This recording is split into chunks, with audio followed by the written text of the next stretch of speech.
Hello नमस्कार दोस्तों। देखो, आज अपन पढ़ेंगे नवोदय विद्यालय का जो 2020 का जो प्रीवियस ईयर पेपर है उसको पढ़ेंगे अपन। उसमें अपन पता है क्या है, उसमें अपन आकृति तो कर ही चुके हैं, है ना। आकृति बाद मैथ का पोर्शन भी कर चुके हैं, है ना। अब मैथ के बाद आज अपन पढ़ेंगे इसके अनुच्छेद वाला पोर्शन पढ़ेंगे आज, ठीक है। तो अनुच्छेद वाले पोर्शन में देखो, पहले अनुच्छेद से स्टार्ट करेंगे। उससे पहले जो भी दोस्त अगर चैनल पे नया आया हो तो चैनल को लाइक और सब्सक्राइब जरूर कर लेना, है ना दोस्तों। इससे मेरी भी मेहनत सफल हो जाए और आपकी भी मेहनत सफल हो जाए, दोनों का काम चल रहा है ना। चलो पहले क्वेश्चन से स्टार्ट करते हैं अपन। सबसे पहला क्वेश्चन है, पर्यटन मनोरंजक और शैक्षिक दोनों ही होता है। पर्यटक कैसा होता है? मनोरंजक और शैक्षिक दोनों ही होता है। इसे सदा ही शिक्षा का महत्वपूर्ण अंग माना गया है। मतलब जो पर्यटन होता है मतलब घूमना, इसको क्या है? शिक्षा का महत्वपूर्ण अंग माना गया है। यूरोप में किसी भी नव युवक को तभी शिक्षित माना जाता है जब वह यूरोप के सभी देशों में भ्रमण कर चुका हो, बहुत से देशों में भ्रमण कर चुका हो। मतलब यूरोप एक महाद्वीप, आप लोगों को शायद पता होगा। तो इस महाद्वीप में युवकों को कब शिक्षित माना जाता है? जब पूरे यूरोप महाद्वीप के बहुत से देशों का भ्रमण कर चुका हो, मतलब उनको घूम चुका हो, है ना। तो तब उसको क्या माना जाता है? शिक्षित माना जाता है। आगे देखो क्या कह रहा है, प्राचीन भारत में भी सभी ऋषि पर्यटन के महान मूल्य को समझते थे। अब पुराने समय में जो अपने भारतीय ऋषि थे वो भी पर्यटन के महत्व को समझते थे। इसलिए जैसे आप लोगों ने सुना होगा कि चारों धाम कराओ, है ना, तो पर्यटन कराओ। इससे क्या है, उसको अपन धर्म से जोड़ के तो लोग बाग क्या पर्यटन करते थे, ठीक है ना। उन्होंने इसे सबका पवित्र कार्य बना दिया है। इसको क्या बना दिया उन्हें? सबका पवित्र कार्य बना दिया है। वे भारत के विभिन्न भागों में स्थित स्थलीय स्थान जो क्या तीर्थ स्थानों में घूमे हैं, ठीक है ना। कौन? ऋषि। ऋषि भारत के जो तीर्थ स्थान है ना वहाँ सभी जगह घूमते हैं, है ना। इससे भारतीयों में एकता की भावना को भी प्रोत्साहन मिलता है। इससे क्या है, भारतीयों में एकता की भावना को भी प्रोत्साहन मिलता है, ठीक है ना। कि जैसे मान लो किसी राज्य के किसी राज्य में जाएंगे तो उन्हें देखेंगे कि यार ये वो राज्य वाले हैं, ये कभी हमारे राज्य में भी आएंगे तो उन्हें भी अच्छा लगेगा ऐसे, है ना। तो एकता को भी बढ़ावा मिलता है इससे, ठीक है। तो अपन देखो, इसको अपन ने पढ़ लिया। अपन क्वेश्चन नंबर फर्स्ट स्टार्ट करेंगे इसका। क्वेश्चन नंबर फर्स्ट है, यदि कोई वास्तविक शिक्षा पाना चाहे तो उसके लिए क्या करना आवश्यक हो जाएगा? यदि कोई वास्तविक शिक्षा पाना चाहे तो उसके लिए क्या आवश्यक हो जाएगा? तो यार सिंपल सी बात है, यदि कोई वास्तविक शिक्षा पाना चाहता है तो उसके लिए अध्ययन नहीं, भाई साहब अध्ययन की बात नहीं करी गई, कार्य की भी बात नहीं करी गई, ध्यान की भी बात नहीं की, बात करी गई पर्यटन की। किसकी बात करी गई है? पर्यटन की, ठीक है। अब देखो अगले क्वेश्चन पे चलते हैं अपन। निम्नलिखित में से कौन सा शब्द मनोरंजक का समानार्थी है? मनोरंजक का समानार्थी है। समानार्थी मतलब पर्यायवाची, एक ही बात होती है ना। तो शैक्षिक, मनोरंजक का शैक्षिक नहीं हो सकता, थकाने वाला भी नहीं हो सकता। मन भावन, बिल्कुल इसका आंसर हो जाएगा मन भावन, है ना। इसका आंसर हो जाएगा ये वाला मन भावन, ठीक है। अब देखो अगला क्वेश्चन क्या है। अगला क्वेश्चन है खाली स्थान, डॉट डॉट डॉट मतलब खाली स्थान है। तो स्थानों की यात्रा करना प्राचीन भारत में पवित्र समझा जाता था। मतलब ये सीधी सी बात, यहाँ में वो शब्द रखो जो सेंटेंस में आया है। तो कौन से स्थानों की यात्रा करना प्राचीन भारत में पवित्र माना जाता था? प्रशिक्षण नहीं, तीर्थ, बिल्कुल तीर्थ होगा। फिर भी अपन और ऑप्शन पढ़ लें। शहरी नहीं हो सकता, व्यापारिक नहीं हो सकता। आंसर हो जाएगा तीर्थ स्थानों की यात्रा करना। किसकी? तीर्थ स्थानों की यात्रा करना, ये अपना आंसर राइट हो जाएगा, ठीक है। अपन अगले गद्यांश पे चलते हैं, इसके अनुच्छेद पे, सॉरी। तो अगला अनुच्छेद है, देखो ध्यान से थोड़ा सा देखो। प्रतिवर्ष करोड़ों रुपए और असंख्य जीवनों की हानि के लिए आग को दोष दिया जाता है। मतलब प्रत्येक वर्ष जो असंख्य रुपए की हानि हो जाती है, जीवन की हानि हो जाती है, लोग मर जाते हैं, इसके लिए किसको दोष दिया जाता है? इसके लिए आग को दोष दिया जाता है। आग से ही होता है ना, जल जाते हैं, है ना। अग्निशामन करता चोट और हानि से लोगों की और उनकी संपत्ति की रक्षा करने में सहायक होते हैं। कौन? अग्निशामन करता, अग्नि को शांत करने वाले लोग चोट और हानि से लोगों की सहायता करते हैं, मतलब उनकी और संपत्ति की रक्षा करते हैं कि वो जल ना जाए, ठीक है। उन्हें जब भी कोई सूचना मिलती है वे हर बार अपनी जान हथेली पर लेकर प्रस्तुत रहते हैं। मतलब उनको जब भी सूचना देते हैं कि भाई इधर आग लग गई है तो वो प्रेजेंट हो जाते हैं वहाँ पे, वो अपनी जान हथेली पे रख के। इसका मतलब ये है कि अपनी जान को जोखिम में डालते हैं वो, सीधी सी बात है ना। जब भी काम पर हो तो अग्निशामक कर्ता को किसी भी आपदा के घटित होने पर कुछ ही मिनटों में तैयार होकर प्रस्तुत होना होता है। देखो भाई, वे किसी भी कंडीशन में हो या वे छुट्टी पर भी हो, तो अगर उनको बुला लिया गया है तो उन्हें उपस्थित होना ही पड़ता है। क्यों? क्योंकि देखो, अगर वो उपस्थित नहीं होंगे तो दिक्कत आएगी सबसे ज़्यादा। कैसे? जान मान की हानि होगी लोगों की। ठीक है, तो देखो, तैयार होना पड़ता है। प्रत्येक अग्निकांड, ये क्या लिखा, प्रत्येक अग्निकांड के स्थल पर वरिष्ठ अधिकारी नियंत्रण संभालता है। जो उनमें समझदार अधिकारी होते हैं वो क्या है, उसको कंट्रोल करता है, उसको कोऑर्डिनेट करता है, चलाता है उसको, है ना, संभालता है, सीधी सी बात है ना। और देखो, और घटना स्थल पर मौजूद सभी लोगों को काम का आदेश देता है। जब वो संभालता है तो काम का आदेश भी वही देगा। कौन? जो अधिकारी होता है घटना स्थल पर, वरिष्ठ अधिकारी उसको संभालता है और वो इसको मतलब आदेश देता है कि ये करो, अब ये करो, है ना। कुछ अग्निशामक कर्ता हौज पाइप को पानी के नलों से जोड़ते हैं। हौज पाइप को पानी के नलों से जोड़ते हैं कि पानी कम ना पड़ जाए, है ना। अन्य लोगों को हौजों तक पानी भेजने के लिए हाथों से पंप चलाते हैं। और अन्य लोगों को पानी भेजने के लिए क्या करते हैं? हाथों से पंप चलाते हैं वो। ठीक है। अग्निशमनकर्ताओं के दल ऊंची जगहों तक पहुंचने के लिए सीढ़ियों का उपयोग करते हैं। अब जैसे मान लो पता चले कि कहीं 10 मंजिल ऊपर आग लग गई, तो वो क्या करेंगे? सीढ़ी लेंगे। ऐसा थोड़ी ना कि सीढ़ी जीना देखते फिरेंगे, है ना। जीना समझते हो आप लोग? सीढ़ी उसको बोलते हैं, है ना। हमें मेरे गांव की भाषा में इसको जीना बोलते हैं हम लोग, है ना। ठीक है, चलो आगे बात करें। तो उन्हें ऊंची जगहों पर पहुंचने के लिए सीढ़ियों का उपयोग भी करते हैं। ठीक है, तो इसी के साथ अपन देखो, इसको यार आप लोग एक दो बार अच्छे से पढ़ लिया करें, तब आंसर लगाया करें, नहीं तो दिक्कत आती है फिर, है ना। तो और जो क्वेश्चन नहीं आए तो एक बार फिर से पढ़ लिया करें, उसी को दिमाग में रखे हुए, है ना। तो अग्निशामन कर्ताओं के बारे में क्या सत्य नहीं है, अब ये हमें पता करना है, सत्य कौन सा नहीं है। तो देखो, वे बहादुर होते हैं, ये बात तो सत्य है। वे प्राय अपने जीवन को खतरे में डालते हैं, ये बात भी सत्य है भाई साहब, है ना। और देखो, वे अपने जीवन पर कोई भी संकट नहीं आने देते, एकदम गलत है। कैसे नहीं आने देते भाई साहब? वो तो खुद ही संकट में अपना जीवन डालते हैं। उन्हें उच्च प्रशिक्षण मिला होता है, ये बात भी सही है। आंसर हो जाएगा नहीं ढूंढना है, गलत ढूंढना है, मतलब तो गलत है ये। और जब गलत है तो आंसर भी हमारा यही है, क्योंकि गलत ही ढूंढना था। ठीक है ना, ये आंसर हो जाएगा अपना। किसी अग्निशमनकर्ता को आग बुझाने के लिए तैयार होना पड़ता है मिनटों में, घंटों में, दिनों में, सप्ताहों में। तो ये तो आप लोगों को पता ही होगा। तो बिल्कुल सही बात है, मिनटों में तैयार होना पड़ता है उनको। कितने? मिनटों में। ठीक है, इसका आंसर हो जाएगा मिनटों में।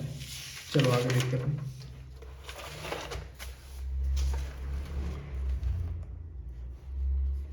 देखो, क्वेश्चन है, अग्निशमनकर्ता जान हथेली पर लेकर प्रस्तुत रहते हैं, इसका अर्थ क्या है? देखो, इसका अर्थ है वे पंक्ति में खड़े रहते हैं? नहीं। वे आग बुझाते हैं? नहीं। वे अपना जीवन संकट में डालते हैं। तो इसलिए तो उनको कहते हैं कि वो अपनी जान हथेली पर लेकर प्रस्तुत होते हैं, क्योंकि वे अपना जीवन संकट में डालते हैं, इसलिए इसका आंसर होगा ये वाला। ठीक है ना। अब देखो, अगले क्वेश्चन पे चले अपन। अगला क्वेश्चन है, अपने हाथों से चलने से आशा क्या है? अपने हाथों से चलाने से क्या आशा है? अपने हाथों से चलाने मतलब अपने हाथ, किसी व्यक्ति से काम लेना, अपने हाथों से काम करना, किसी मशीन का उपयोग करना, अपने शरीर का उपयोग करना? नहीं, ये हो नहीं सकता। इसका आंसर हो जाएगा अपना अपने हाथों से काम करना, ये आंसर हो जाएगा अपना। ठीक है ना।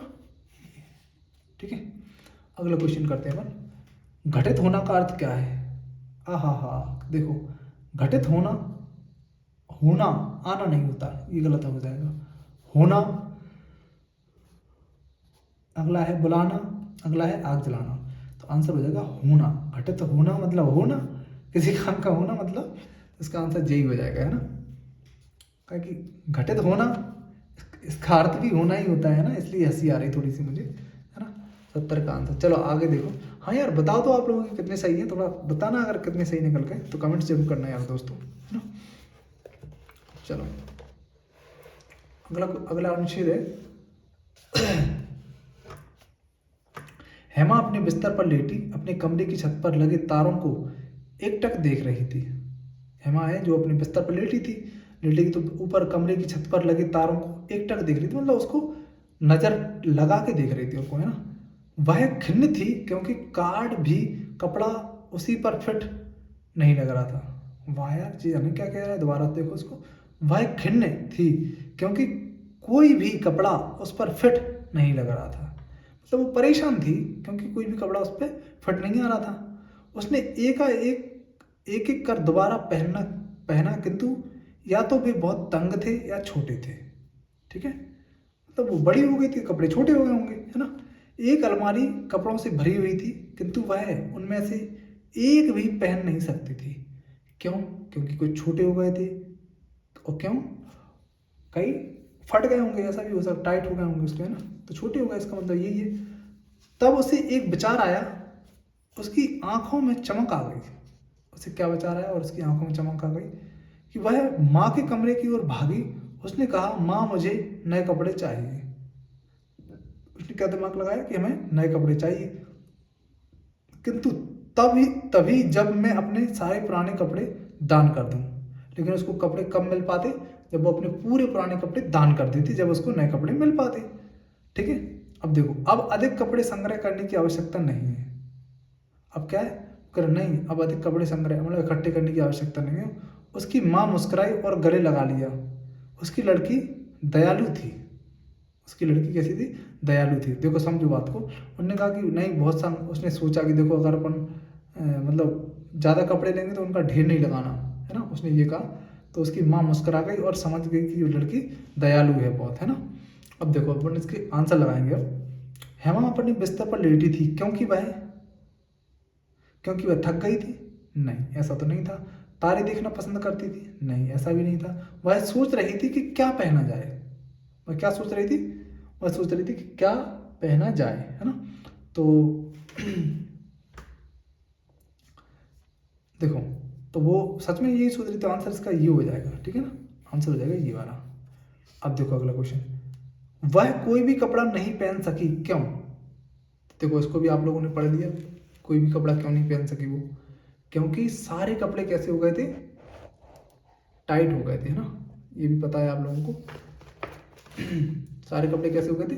टाइट हो गए थे। देखो ध्यान से, कोई भी कपड़ा नहीं पहन सकी क्योंकि वे फैशन के अनुसार नहीं थे? नहीं, वे बहुत रंगीन थे? ऐसा भी नहीं है भाई साहब, ऐसा भी नहीं है। तो क्या है, उसे पता नहीं था कि क्या पहनना। ना भाई साहब, ऐसा भी नहीं था। आंसर था, कपड़े उसे फिट नहीं बैठे। कपड़े उसको क्या फिट नहीं बैठ रहे थे, इसलिए उसने नहीं पहना है इसको। ठीक है ना। अब देखो अगला क्वेश्चन।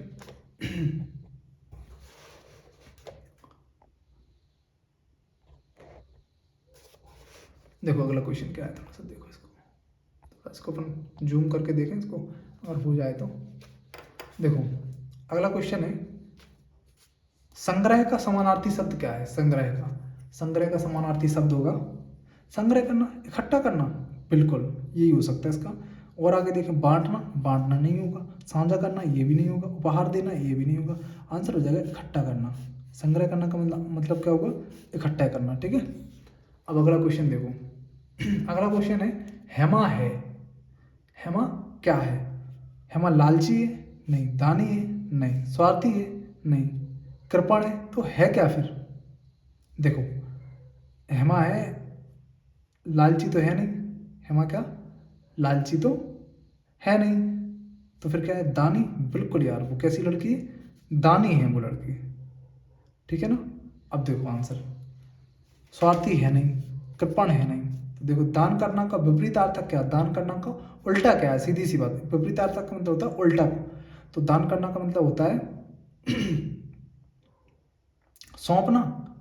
नहीं, सौंपना तो उसका समानार्थी हो गया ना, ये गलत हो जाएगा। दान करना मतलब देना किसी को, तो उल्टा हो जाएगा लेना। ये आंसर हो जाएगा इसका, बिल्कुल सही आंसर होगा ये। बांटना हो नहीं सकता, खर्च करना ये भी नहीं हो सकता। तो क्या हो जाएगा इसका? लेना। दान करना का उल्टा क्या होगा? लेना।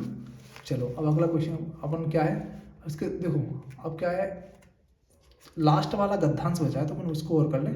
ठीक है, इसमें क्या है, चौथे में देखो, चुस्त और स्वस्थ रहने के लिए आपको शारीरिक रूप से सक्रिय रहना आवश्यक है। ये बात बिल्कुल सही है बेटा। आप लोग जो भी सुन रहे हैं इस बात को, ये अपने जीवन में उतार लेना कि चुस्त और स्वस्थ रहने के लिए शारीरिक रूप से सक्रिय रहना बहुत आवश्यक है। अगर आप लंज पुंज रहोगे ना और आलस में रहोगे तो बहुत ज़्यादा बीमार पड़ोगे और स्वस्थ नहीं रहोगे, सीधी सी बात, स्वस्थ भी नहीं रहोगे, है ना, मोटे मोटे फोटे हो जाओगे, है ना। अब देखो ध्यान से, नियमित शारीरिक सक्रियता से भार बढ़ना, हृदय रोग, कैंसर रोग, मधुमेह और गांठिया जैसे रोगों से मुक्त रोगों से सुरक्षित रह सकते हैं। बिल्कुल भाई साहब, अगर आप लोग नियमित रूप से व्यायाम वगैरह करोगे, सक्रिय रहोगे यार, काम करते रहोगे, मतलब सीधी सी बात, तो आप लोगों को देखो क्या, हृदय रोग नहीं होगा, ठीक है ना। हृदय रोग जैसे बीपी होना, है ना, कैंसर आप लोग जानते ही हो, मानसिक रोग, मन से संबंधित, मतलब दिमाग से संबंधित रोग, मधुमेह और गांठिया जैसे गंभीर रोगों से सुरक्षित रहोगे, है ना। ये सारे कैसे भी रोग नहीं होंगे आप लोगों को, है ना। सक्रिय जीवन शैली से जुड़ी स्वास्थ्य समस्याओं के खतरे को कम करने के लिए उपायों में सर्वश्रेष्ठ है नियमित रूप से साइकिल की सवारी करना। वाह यार, बहुत अच्छी बात है। अगर आप लोग भी अपने जीवन में साइकिल को सही उपयोग करोगे ना, तो बहुत स्वस्थ रहोगे, है ना। और स्वास्थ्य संबंधी समस्याओं का खतरा कम करने में सर्वश्रेष्ठ उपाय है ये, ठीक है ना। अगला है नियमित रूप से साइकिल की सवारी करना। हाँ देखो, साइकिल चलाना स्वस्थ न्यून घात वाला व्यायाम है जिसका आनंद छोटे बच्चों से लेकर बड़ी उम्र के प्रौढ़ भी सभी उठा सकते हैं। मतलब साइकिल को कोई भी चला सकता है यार, सिंपल सी बात है, बच्चे भी इसका आनंद ले सकते हैं, है ना। यह आनंददायक सुस्ती होने के साथ साथ पर्यावरण के लिए भी अच्छा है। पर्यावरण के लिए क्यों अच्छा है? क्योंकि उससे पर्यावरण प्रदूषण नहीं होता, वायु प्रदूषण नहीं होता, है ना। काम पर आने या जाने पर या दुकान पर आने जाने में किसी इसकी सवारी करना समय को सर्वाधिक बचत कराने वाला उपाय है। काम पे जा रहे हो तुम, साइकिल से जाओ, है ना। और अगर पास में है तो, नहीं तो फिर नहीं, आप लोग को नहीं, हमारे पास तो जीप है, हम तो जीप से जाएंगे, है ना। हमारे पास बाइक है, हम बाइक से जाएंगे, है ना। तो इससे दो फायदे घाटे होंगे, मतलब एक तो ये कि आप लोग आलसी हो जाओगे, दूसरा ये कि पर्यावरण प्रदूषित होगा, है ना। तो ज़रूरी है कि आप लोग साइकिल से जाएं अगर पास में है तब, है ना। अगला देखो, जिसकी इससे नियमित व्यायाम को दैनिक गतिविधियों से जोड़ा जा सकता है। साइकिल चलाना व्यायाम के समान है ना।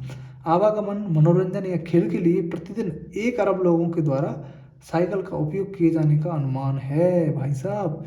1 अरब लोग प्रतिदिन इसका लुत्फ उठाते हैं, आनंद उठाते हैं इसका, किसका? साइकिल का। भार घटाने के लिए साइकिल चलाना सबसे अच्छा उपाय है। अगर आप मोटे हो और साइकिल चला रहे हो तो आपका भार कम हो जाएगा, है ना। इससे मांसपेशियों का निर्माण होता है।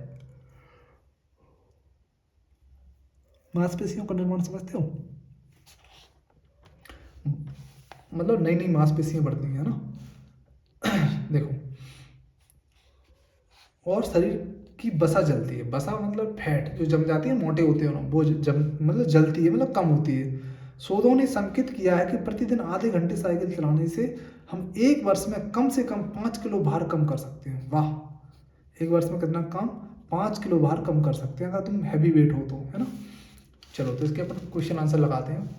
अनुच्छेद का मुख्य उद्देश्य किसके लाभ बताना है?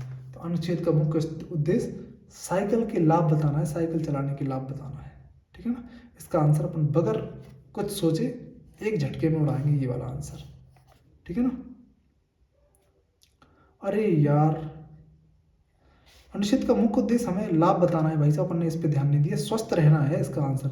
इसका आंसर क्या रहेगा? स्वस्थ रहना भाई साहब। ये एकदम गलत हो जाएगा अपना। ये क्या होगा? ये गलत आंसर है, ठीक है। आंसर होगा ये वाला सही, ठीक है, स्वस्थ रहने, है ना।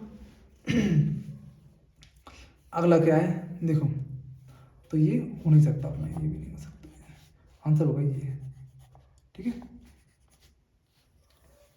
जब लेखक ने कहा कि साइकिल चलाना पर्यावरण के लिए अच्छा है, तो इनमें से कौन सा सही नहीं है? हमें गलत गलत चीज़ का पता करना है, बस सीधी सी बात। तो गलत है इसमें कोई, देखो, इससे कोई अस्वस्थकर गैस नहीं निकलती। बिल्कुल यार, हमें क्या ढूंढना है? नहीं, जो गलत है वो ढूंढना, सीधी सी बात। तो ये तो एकदम सही है भाई साहब, क्योंकि इससे अस्वस्थकर गैस नहीं निकलती, सीधी सी बात, तो सही बात है। इससे पेट्रोल अथवा डीजल के बिना चलाया जा सकता है, ये भी बात सही है भाई साहब। हमें गलत ढूंढना है, सीधी सी बात। सही तो ये है, लेकिन हमें गलत ढूंढना है। इससे वातावरण प्रदूषित नहीं होता, ये बात भी सही है। इसकी इसकी सवारी सभी आयु वर्ग के लोग कर सकते हैं। इसकी सवारी सभी आयु वर्ग के लोग कर सकते हैं। क्या ये बात सही है? तो यार बुजुर्ग लोग कैसे कर पाएंगे यार, है ना? प्रौढ़ तो कर लेंगे लेकिन बुजुर्ग नहीं कर सकते, तो इसकी ये बात गलत हो जाएगी भाई। तो जब गलत हो जाएगी तो जी अपना आंसर हो जाएगा, क्योंकि हमें गलती ही छांटना है, गलत ही ढूंढना है, गलत ही फाइंड करना है, ठीक है ना। निष्क्रिय शब्द का विपरीत अर्थक क्या होगा? निष्क्रिय का हो जाएगा सक्रिय यार, सिंपल सी बात है यार। निष्क्रिय का क्या हो जाएगा? सक्रिय, ये आंसर हो जाएगा इसका। और देखो आलसी हो नहीं सकता। अच्छा अच्छा अच्छा, निष्क्रिय का सक्रिय, बिल्कुल यार सही तो होगा ना इसका, क्या दिक्कत है इसमें, है ना। आलसी हो नहीं सकता, काम से जुड़ा हो नहीं सकता, बेकार हो नहीं सकता, ठीक है। तो देखो अब 2 क्वेश्चन हो रहे हैं, पर उनको भी कर लें। अगला क्वेश्चन है, न्यून आघात वाला व्यायाम कौन सा है? न्यून आघात वाला व्यायाम हो जाएगा जो थकाए नहीं, नहीं भाई साहब। जिस पर कोई अत्यधिक व्यायाम ना हो, नहीं भाई साहब। जो कुशल कार्य कुशल ना हो, ये भी नहीं। जो उबाऊ ना हो उसको न्यून आघात वाला व्यायाम बोलेंगे। उबाऊ नहीं है मतलब, समझ ना, इससे बोरिंग फील नहीं होता है ना साइकिल चलाने से। चलो अगला देखो, नियमित रूप से साइकिल चलाना हमारे लिए सबसे सहायक है, केवल इससे छोड़कर। किसको छोड़कर? वो अपने इसमें से इन 4 बातों में से किसको छोड़ गए अपन? वसा कम करके मांसपेशियों को सशक्त करना, ये तो करता है भाई साहब। काम को आनंद से जोड़ता है, बिल्कुल यार। साइकिलिंग नहीं करते बच्चे, आनंद लेते हैं उसका। गंभीर दुर्घटना से बचाव करता है, हाँ यार गंभीर दुर्घटना नहीं होगी। मोटरसाइकिल चलाओगे गंभीर दुर्घटना हो जाएगी, है ना। लेकिन अगर गंभीर दुर्घटना से, अरे यार गंभीर देखो, नहीं नहीं अपन इसके साथ नहीं जाएंगे। स्वस्थ रहना, बिल्कुल स्वस्थ रहना तो सही बात है, स्वस्थ रहते। गंभीर दुर्घटना से बचाव नहीं होता साइकिल से, क्योंकि अगर साइकिल को तुमने किसी और में भेड़ दिया तो फिर तो लोचा हो जाएगा ना, गंभीर दुर्घटना हो ही जाएगी यार। तो ये नहीं, इसको छोड़ के सारी बातें सही है ना, इसका आंसर यही रहेगा, ठीक है। तो कमेंट जरूर करना आप लोगों के कितने आंसर सही निकले, अगर अभी तक देख भी रहे हो तो, है ना। और अगर नहीं देख रहे तो बात ही अलग है भाई, है ना। चलो ठीक है, नमस्कार दोस्तों, इसी के साथ अपना सेशन अपन समाप्त करते हैं मेरी, ठीक है। कल मिलेंगे अपन 2021 के अनुच्छेद के साथ में, ठीक है।